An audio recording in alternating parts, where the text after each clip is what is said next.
Economista Pachano, ¿cómo cree usted que ha quedado el Código Monetario luego de las 56 observaciones que hiciera el Ejecutivo en el veto parcial y luego la actuación de la Asamblea respecto de casi todas las observaciones que pasarían, con un ingrediente hace poco un reconocido economista de Guayaquil, Walter Spurrier, en su columna del Comercio, mantenía algunas dudas. Sin embargo, en general él sostenía que ha mejorado el código, de manera especial un tema tan sensible como es la seguridad de los depósitos del público en el Banco Central. Economista Pachano, bueno. Miguel, buen día y muchas gracias por esta nueva oportunidad. En realidad, de las 56 observaciones propuestas por el presidente de la República y que están en discusión en la Asamblea, 4 son sustantivas. Las 52 restantes son modificaciones simplemente de redacción, mejoramientos en cuanto a su presentación, pero no tienen trascendencia o implican un cambio en la línea en la que se construyó este Código de Política Monetaria y Financiera. Y hay una reforma o una observación contenida en el veto que es nueva es un nuevo concepto introducido dentro del código, es decir, es algo que no podía haberlo hecho la presidencia y que lo vuelve a introducir, que es la responsabilidad del manejo de los fondos previsionales y del control de los fondos previsionales por parte de la Superintendencia de Bancos y Seguros, con lo cual introduce una temática nueva dentro del veto. Que por cierto, eso en el ámbito legislativo, algo que no fue tratado en el primero y en el segundo debate, tendría vicios de legalidad. Es inconstitucional, absolutamente claro, y le correspondería a la Asamblea declararlo de esa manera y excluirlo del texto final que contemple este código que estamos hablando. ¿Cuáles son los cuatro cambios sustantivos, Miguel? El primero, la eliminación de esa frasecita que decía que el sistema financiero es un servicio de orden público de potestad estatal. Hoy el veto elimina esa declaración de potestad estatal y declara que es un servicio de orden público sobre el cual el Estado tiene la obligación de regularlo y controlarlo. Aquí sigue siendo un elemento políticamente discutible esto de servicio de orden público.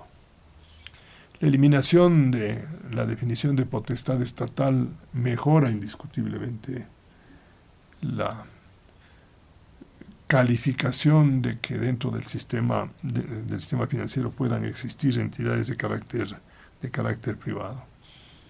Y redunda en una definición que ya es conocida de que el Estado tiene que regularlo, de que tiene que controlarlo. Esta es una actividad que requiere regulación. Claro, los controles, ¿para eso no hay la superintendencia de bancos? Claro, y para eso debe haber una política. Tiene que haber una regulación, tiene que haber algún tipo de control. Una política de control, de tal manera que eso es un poco albarda sobre el parejo. Pero yo creo que es un buen concepto incluido en el veto. El segundo tiene relación con el tema de la política crediticia.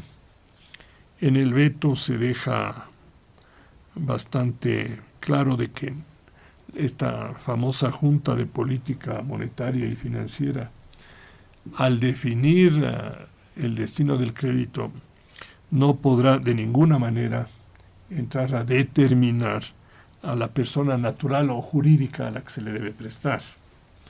En otras palabras, el veto señala que las facultades que tiene esta institución, esta nueva Junta de Política Monetaria y Financiera, es la de señalar el destino del crédito por sectores, por actividades, pero no por empresas. Si no puede decir el día de mañana, sabe que usted tiene que prestarle al camaronero número 18, sino que puede decirle, la banca tiene que prestar un porcentaje de su cartera a los camaroneros o a la actividad camaronera. Es decir, precisa en ese sentido el alcance de las funciones de la Junta Bancaria. Y por el otro lado dice que deberá tomar en cuenta el calce de plazos entre los activos y pasivos de las instituciones supervisadas. Y yo creo que esta sí es una conceptualización bien importante, porque en la versión original del proyecto, la Junta tenía libertad absoluta para poder determinar todas las condiciones crediticias sin tomar en cuenta la forma como se vencen las obligaciones que tienen las instituciones bancarias para con el público. En otras palabras, de que tiene que haber una lógica entre el plazo de los depósitos que recibe la banca y el plazo de los créditos que concede. Obviamente siempre va a haber descalce. Hoy día hay descalce en el sistema financiero. Más del 90% de los depósitos del sistema financiero son captados a 180 días plazo o menos. Y sin embargo, hay aproximadamente un 25 o 30% de la cartera a más de 2 y 3 años plazo. De tal manera que descalce ya hay en el sistema financiero. Y ese sí es un tema que hay que tenerlo mucho cuidado, porque los descalces tienen que estar de alguna manera calculados sobre la base de las, llamemos así, de los posibles eventos que en un momento determinado se pueden presentar de manera imprevista en la sociedad. Para nuestros miles de oyentes, con esta fecha sí explica rápidamente el descalce, es decir, mayor inversión a corto plazo que a largo plazo. Claro, si los depósitos que recibe la banca son todos a corto plazo, la técnica financiera señala que los créditos que conceda la banca tienen que ser también a corto plazo. Porque si el día de mañana los depositantes piden la devolución de sus recursos, la banca debe tener sus activos lo suficientemente líquidos para poder atender a ese cambio de actitud o pérdida de confianza de los depositantes en la banca. Por eso es que el manejo de liquidez, Miguel, tema sobre el cual nada dice el veto, el manejo de la liquidez del sistema es vital. Y en el veto sobre el tema de la liquidez, realmente no hay ningún tipo de modificación.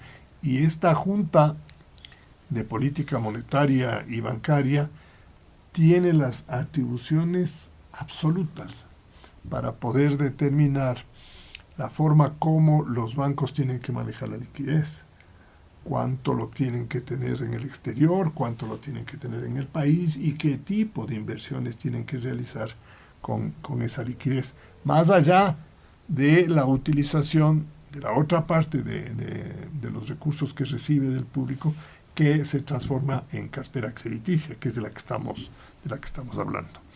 De tal manera que la segunda reforma es la reforma que tiene que ver con el crédito, y creo que ha mejorado de alguna manera el contenido del proyecto. El tercero tiene que ver con las garantías de las operaciones de crédito. Creo que en este sentido también mejora notablemente el contenido, porque obliga a que las operaciones crediticias tengan garantías razonables de respaldo en protección precisamente de los intereses de los depositantes, y de que todas las operaciones deben contar con una garantía mínima. Yo creo que aquí hay un cambio conceptual importante. Antes, más bien, se estaba pensando en una política crediticia bastante desprotegida. Y hoy el proyecto ha hecho caso a las observaciones que le presentaron los representantes del sistema financiero. Lo cual es bueno en ese sentido. Lo cual es bueno, Miguel. Entonces, yo creo que estas son las reformas sustantivas. Ahora, si uno introduce estas reformas sustantivas dentro del contenido general del código, como fue presentado, uno podría decir que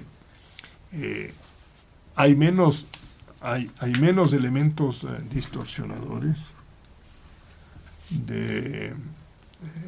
que podrían de alguna manera afectar la estructura actual de la política económica ecuatoriana. Pero se mantiene esa gran línea general de concepción de política económica del gobierno, de tener todos los instrumentos para llevar adelante acciones que determinen una presencia vigorosa del Estado en las decisiones del sistema financiero y en general del sistema económico.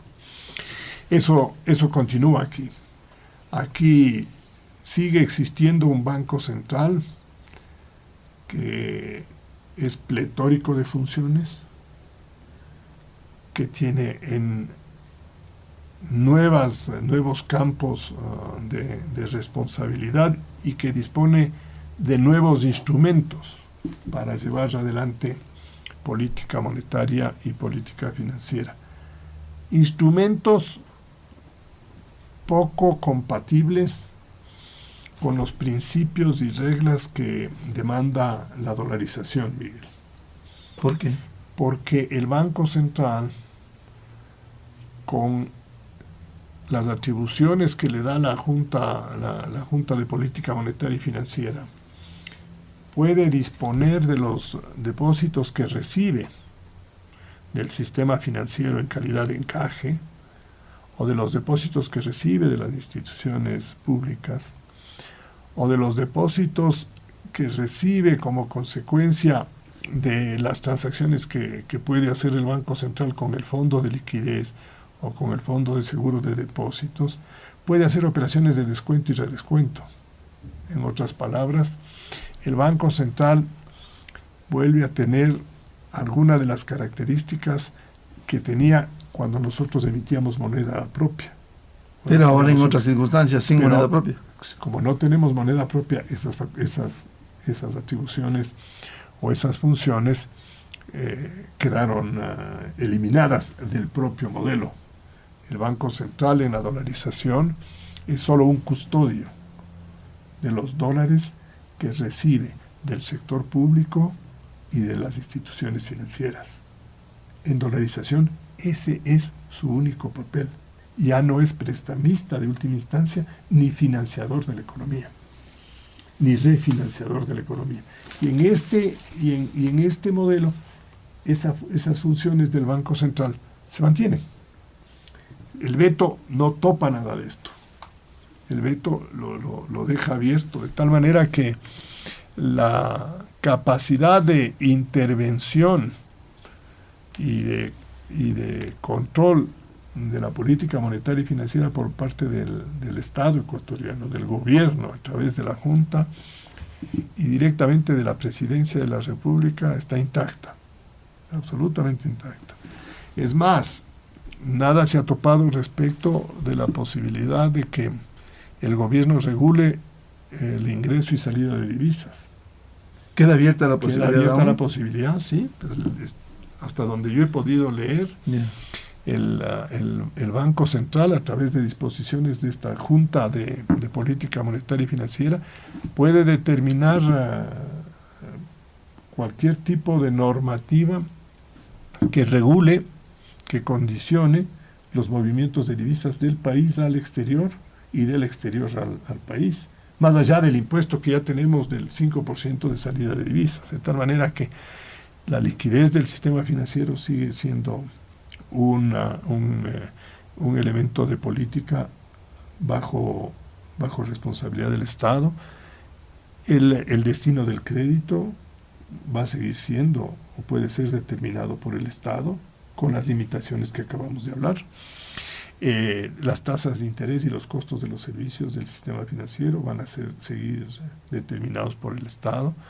La política de transferencia y movimiento de divisas, o lo que uno puede decir, la regulación de cambios en el Ecuador va a ser determinado también por el Estado. Entonces, el modelo de injerencia del Estado en la economía permanece inalterado en el proyecto. En el tema de las divisas, por cierto, siendo condiciones diferentes, sin llegar, economista Pachano, a lo del Cadivi en Venezuela, ya hay dos monedas, el bolívar y el dólar, pero allí el Cadivi controla la entrega de divisas, de dólares. Claro, el tema, la diferencia es aquí es que hoy día, por regulación del Banco Central, toda transferencia que se haga al exterior por parte del sistema financiero ecuatoriano tiene que hacérselo a través del Banco Central del Ecuador, toda. Y se le tiene que dar la explicación y el motivo de la transferencia. El Banco Central toma nota, registra y realiza la transacción. De tal manera que hoy ya hay un camino de estas transacciones a través del ex instituto emisor. Habiendo ya el instrumento operativo en funciones, el día de mañana el gobierno puede determinar qué transacciones son aceptables y qué transacciones no son aceptables, o cuáles quiere impulsar y cuáles quiere realmente eliminar o prohibir. Y ese, si bien no tiene las características del Cadivi venezolano, Miguel, en el fondo tiene más o menos el mismo efecto. Porque el Cadivi venezolano lo que ha conseguido es, en una realidad monetaria distinta, pero restringir las transacciones con el exterior. ¿Por qué? Por ausencia de divisas. Entonces, como la dolarización, y lo hemos conversado tantas veces, Miguel, en estos mismos micrófonos, como la dolarización es un sistema de caja, si no ingresan al Ecuador dólares suficientes, más de los que salen, la economía ecuatoriana empieza a estrangularse, porque hay menos dólares en circulación. Como no tenemos capacidad de emitir, si mañana salen 100 dólares de la economía ecuatoriana y solo ingresan 80, dentro del Ecuador van a haber 20 menos, porque nadie puede fabricar dólares. Y la única manera es de que mejorando las exportaciones y el cobro de impuestos. impuestos, que ya ha subido sustancialmente internamente. Internamente no, Miguel. ¿Cómo se mejora eso? Con exportaciones, con inversión extranjera, con endeudamiento. Son los tres grandes elementos a través de los cuales se nutre una economía. Y los dos primeros son los más naturales, son los mejores, porque son aquellos que están contribuyendo a que la estructura económica crezca en el país y se ofrezca más empleo, haya más producción, el Ecuador valga más. Entonces, si exportamos más, los ecuatorianos ganamos más, hay más empleo, hay más producción y consecuentemente mejora el bienestar. Si hay inversión extranjera, quiere decir que hay nuevos proyectos que se van a realizar en el Ecuador, que se va a generar empleo, que se va a generar producción y consecuentemente va a mejorar nuestra... ¿Y uno y otro tienen complicaciones hoy? Y ambos tienen complicaciones, por supuesto. En exportaciones, el Ecuador, si bien ha dado un paso realmente muy grande con el acuerdo comercial del Tratado de Libre Comercio con la Comunidad Europea, el Ecuador sigue deficitario en sus negociaciones comerciales bilaterales. Nosotros necesitamos llegar a un acuerdo comercial con los Estados Unidos. Casi la mitad de nuestro comercio está con los Estados Unidos. Y los países que compiten con el Ecuador y que ofrecen productos similares al Ecuador ya lo tienen. De manera que nuestros productores están en desventaja frente a ellos. ¿De qué países estoy hablando? Estoy hablando de países como Colombia, estoy hablando de países como Perú, estoy hablando de países como Chile, estoy hablando yo de países como Uruguay, estoy hablando de países como los centroamericanos, que o de los asiáticos que han llegado a acuerdos comerciales con los Estados Unidos y que ya no pagan impuestos al ingreso de sus mercancías, de sus productos. Y en cambio nosotros sí. Entonces, por más esfuerzo que hagamos para mejorar nuestros niveles de eficiencia productiva, el tratamiento discriminatorio de carácter tributario o arancelario por parte de los Estados Unidos nos coloca en una condición bastante desmejorada. Y si a ello le agregamos de que nosotros no tenemos moneda propia, sino tenemos el dólar como moneda de curso legal, cualquier decisión interna que nosotros tomemos para encarecer la producción, por la vía de, por ejemplo, Miguel, más impuestos, o por la vía de una inflación superior, lo que hacemos es colocarle al productor ecuatoriano en una posición difícil de mantenimiento de sus actividades. Antes de pasar a los temas que usted ya ha planteado, algo, economista Pachano, el entorno y la situación internacional, para cerrar este amplio código monetario, se desvanece aquello que se mencionaba en algún momento, que podría estar en algún momento en problemas la dolarización. ¿Eso no cree usted que no sería?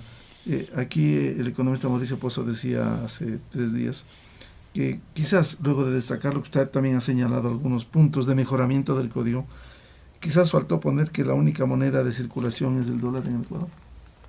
Bueno, dice que la moneda de circulación legal en el Ecuador es el dólar, pero luego introduce el concepto del dinero electrónico.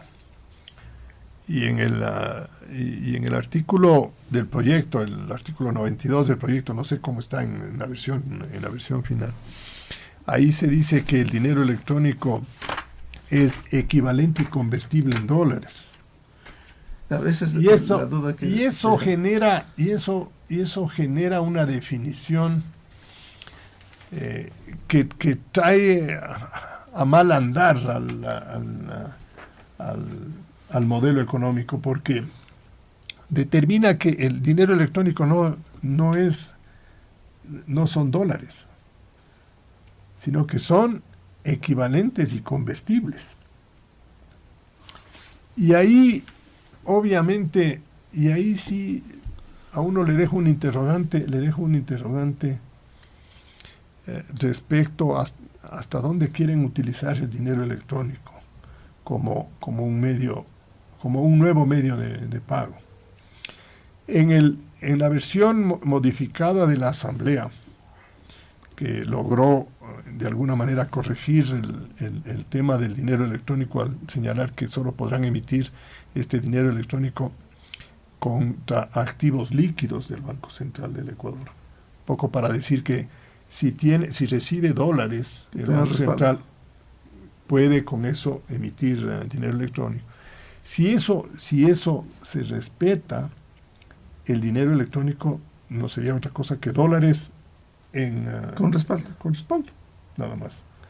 Y sería una categorización distinta de lo que uno tiene en depósitos monetarios. También tendría en una billetera electrónica, porque a la final serían dólares electrónicos.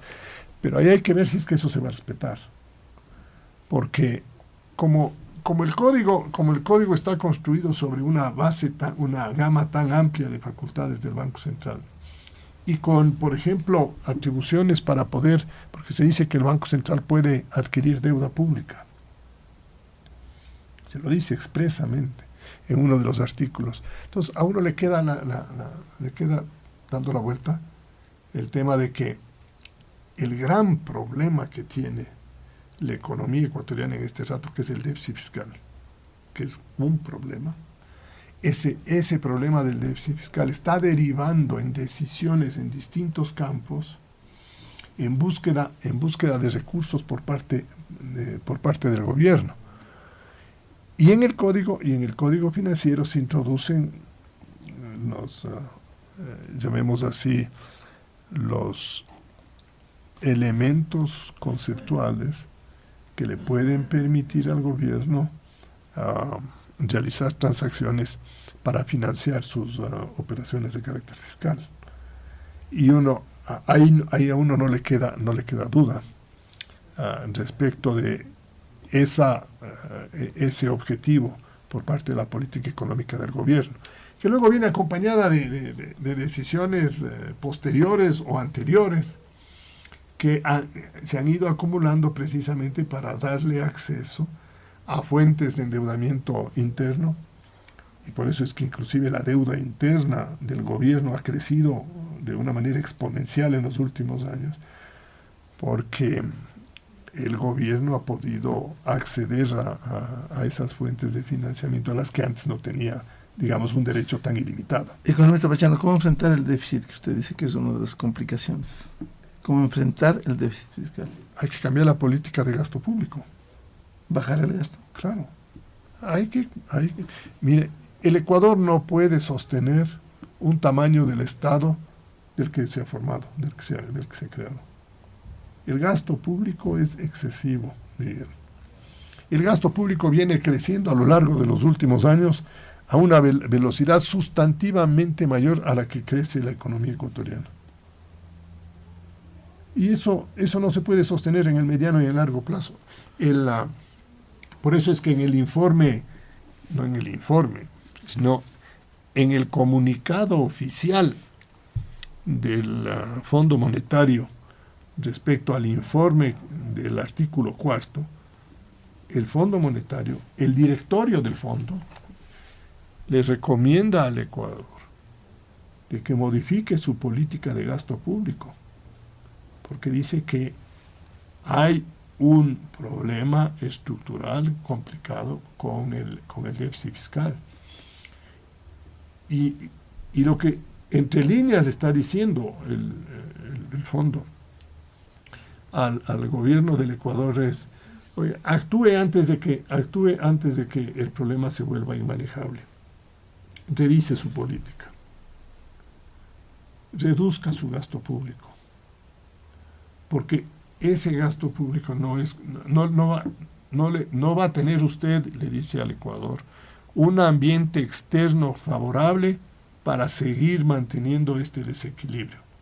Usted ha tenido como país un largo periodo de condiciones internacionales muy favorables, buen precio del petróleo, bajas tasas de interés internacionales, un dólar débil, que le han favorecido conjuntamente con una mejora en las recaudaciones tributarias internas, le han favorecido para tener, llamemos así, esta política expansiva de gasto. Pero las perspectivas de la economía mundial ya no son las mismas. Las perspectivas de los precios de los bienes que exporta el Ecuador ya no son exuberantes. Por tanto, hay que reducir el gasto. Por lo tanto, el ingreso fiscal derivado especialmente de fuente petrolera puede contraerse. Y si se contrae eso, Miguel, no tenemos manera de sostener el gasto público. Que no sea reduciendo más a las actividades privadas, y al reducir más a las actividades privadas creamos un conflicto de viabilidad de esa estructura productiva que es la que queremos promover en el Ecuador. ¿Y hay espacio para nuevos impuestos? Porque el sector productivo dice, nos están asfixiando, hemos escuchado. Bueno, el Ecuador tiene una de las tasas de contribución tributaria más altas de América Latina. En el último informe... Ahora ya viene el tema de plusvalía, es decir, ¿hasta dónde puede extenderse esto? A ver, Miguel, yo creo... Al hablar de política tributaria tenemos varios elementos ahí como para poder racionalizar nuestra opinión. Pero yo sinceramente creo que la carga tributaria en el Ecuador ya es más que suficiente. Más que suficiente. Es una carga tributaria alta para la calidad de los servicios que reciben los ecuatorianos. Porque muchos de los ecuatorianos no solo que pagan impuestos, sino que pagan por servicios que luego no los tienen a su disposición. El ejemplo, le voy a poner un solo ejemplo aquí, Miguel. ¿Por qué se han multiplicado estos fondos de pensiones privados? Que hoy día están siendo sometidos a un proyecto de ley para estatizarlos, para transferir su administración al Banco del IES.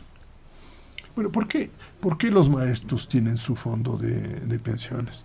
¿Por qué los trabajadores del Banco de Fomento tienen el fondo de pensiones? ¿Por qué tienen los del Banco Central? ¿Por qué tienen los de las instituciones privadas? ¿Por qué? A la final son, yo no me acuerdo si son 90 fondos o algo por el estilo. 64. ¿Vale? 64. ¿Cuánto es? $1.000 millones. 900 y pico de millones de dólares. El gobierno dice, bueno, hay una parte de estos fondos que han sido contribuciones del Estado. Sí es posible que sí sea. Pero si fueron contribuciones del Estado legítimas, ¿por qué les quieren quitar ahora? ¿O por qué quieren administrarlas? Ya fueron contribuciones hechas por el Estado de manera legítima. Y la administración que le están haciendo esas instituciones privadas, ¿por qué las quieren quitar? Primero, ¿por qué nacieron? Nacieron, Miguel, porque la mayoría de los miembros de todos esos fondos, los contribuyentes de todos esos fondos, saben que el sistema de pensiones del IES es un sistema extremadamente frágil y que cuando tienen que jubilarse no van a recibir una pensión que les permita subsistir de manera digna. Por eso la compensación con el otro Por fondo eso esos fondos son previsional. complementarios y por eso existe inclusive la jubilación patronal. ¿Por qué nace la jubilación patronal? La jubilación patronal nace cuando los trabajadores dicen, oigan, con el sistema de pensiones que tenemos, cada vez que tomemos una decisión para jubilarnos, en el mejor de los casos nos van a dar el 75% de lo que estábamos ganando. Entonces, no hay un incentivo para jubilarse. Entonces, se crea la jubilación patronal. Incluso con un techo. Claro. Con un techo. Y si se compara, por ejemplo, con militares y policías, es sustancialmente diferente. Para policías y militares ahora está garantizada la pensión, porque se dice que el Estado es responsable de la cobertura de las pensiones. Entonces, Miguel, solo para tomar el tema tributario en este plano, todos estos fondos de pensiones nacen como consecuencia del absoluto convencimiento de los afiliados de que cuando se vayan a jubilar no van a tener los recursos suficientes para poder mantenerse. Y hoy día el Estado está tomándolos para su propia administración. ¿Eso puede ser un riesgo para los componentes de estos fondos? Más que un riesgo, no tiene lógica lo que está haciendo el gobierno desde el punto de vista social. Es concentrador en una institución que en qué va a invertir para darle rentabilidad a eso. Hoy cada uno de los fondos invierte en lo que consideran es un riesgo razonable. Incluso hay fondos que lo conocemos desde la década de los 90, que creo que ha sido bien manejado el fondo de los maestros. Claro, y ellos sabrán en qué han invertido. Y los administradores del fondo de los maestros tendrán que responder a los maestros, ¿no es cierto? Hoy día vamos a hacer que responda el BIES a los maestros y que sea el Estado el que responda a los maestros. ¿Bajo qué principio, Miguel? Estamos estatizando unos recursos que son privados. ¿Y para qué lo estamos haciendo? ¿En qué van a invertir? ¿En qué tipo de papeles van a invertir, Miguel? Allí es que todo el tiempo, ¿en qué está invirtiendo los excedentes financieros de corto plazo del IES? En papeles del Estado. Entonces, el gran problema fiscal, Miguel, es el gasto público. Es ese gasto que ya ha llegado a un punto que se vuelve insostenible frente a todo el resto de la estructura ecuatoriana. ¿Y usted podría hacernos un escenario en el supuesto de continuar ese gasto público y reducirse los ingresos en dolarización o que baje el precio del petróleo? ¿Cuál es el escenario de mantenerse este modelo? Solo con los precios actuales del petróleo. La estimación del propio gobierno de necesidades financieras para el próximo año son $10.000 millones, en lo que presentó a la Asamblea. En este año, Miguel, en el año que está decurriendo, las necesidades de financiamiento del presupuesto del Estado son más de $9.000 millones. de los cuales 5.000 millones son producto del déficit fiscal y 4.000 millones son producto de los vencimientos de créditos que han sido contratados con los chinos, con los organismos multilaterales, con gobiernos internacionales, etc. Este año tenemos que pagar 4.000 millones. Tenemos que pagarle al IES, tenemos que pagarle a las instituciones bancarias nacionales que han comprado bonos. Entonces se vencen 4.000 millones y 5.000 millones de déficit fiscal este año. El próximo año es 10. Entonces, cuando uno va mirando la tendencia de todo esto y suponiendo que el petróleo está bien, el endeudamiento público ecuatoriano crece a una tasa excesivamente rápida, incompatible con la generación de riqueza de la propia economía. Hoy estamos otra vez reconstruyendo el problema del endeudamiento. Uno puede decir, todavía es bajo el endeudamiento. Sí, es bajo, pero ¿en relación a qué? Al PIB. En relación al PIB y a condiciones de la existencia de un mercado que nos permita encontrar recursos para mantener su servicio. Porque si el día de mañana al Ecuador no le prestan o le suspenden los desembolsos como lo ha suspendido China mientras hace esta investigación respecto a la legitimidad y transparencia de sus operaciones, el momento en que le suspenden eso, usted puede deber el 1% del PIB y puede tener un problema grave, porque no va a tener recursos con que cubrirlos, porque no hay una disposición en el mercado para volverlo a prestar.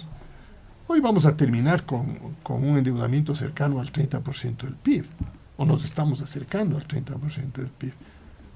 La ley dice que el tope máximo de endeudamiento es 40%, pero eso es un número que puede lucir razonable si la economía demuestra vigor y que está trabajando normalmente. Pero puede ser terriblemente alto si la economía no demuestra eso.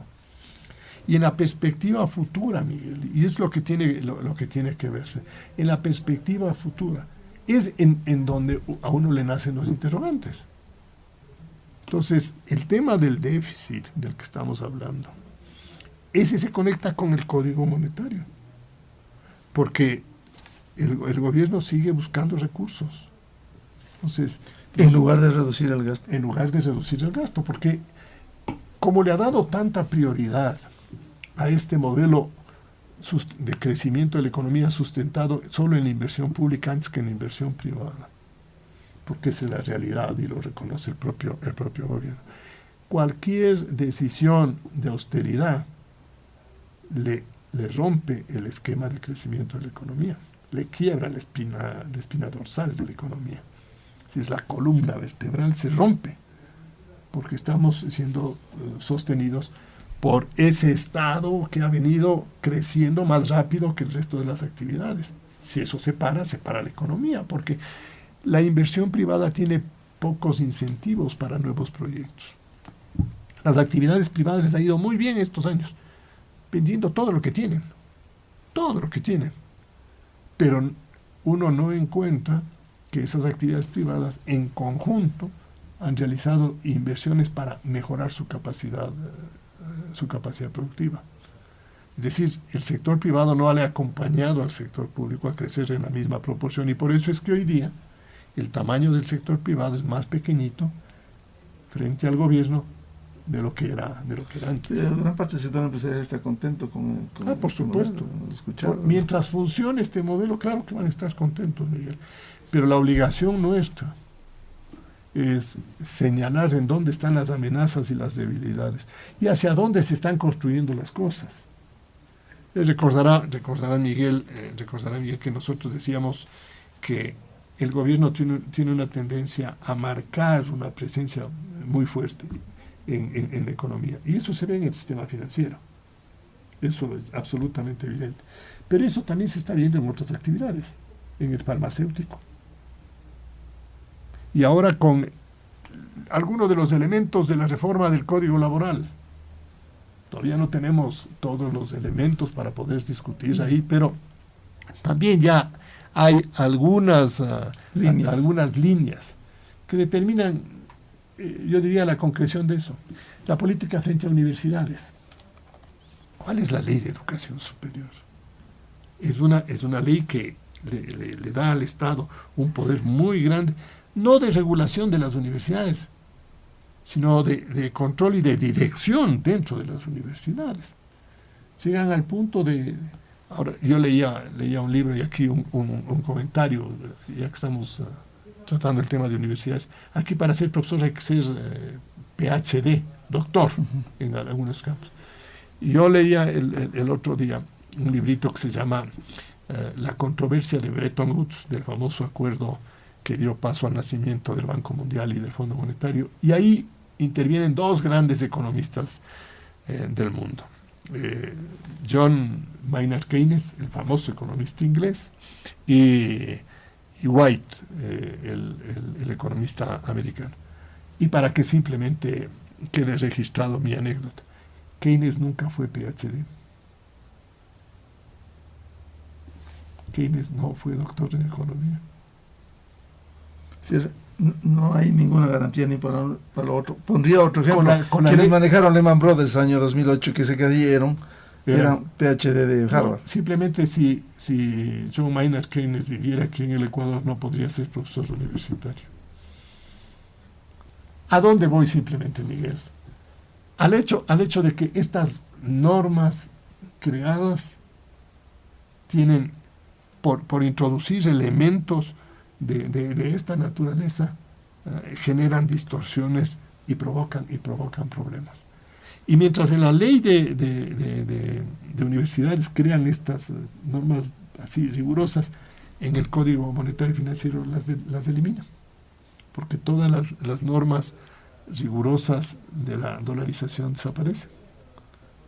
La obligación del Banco Central de ser custodio y de cuidar eso desaparece.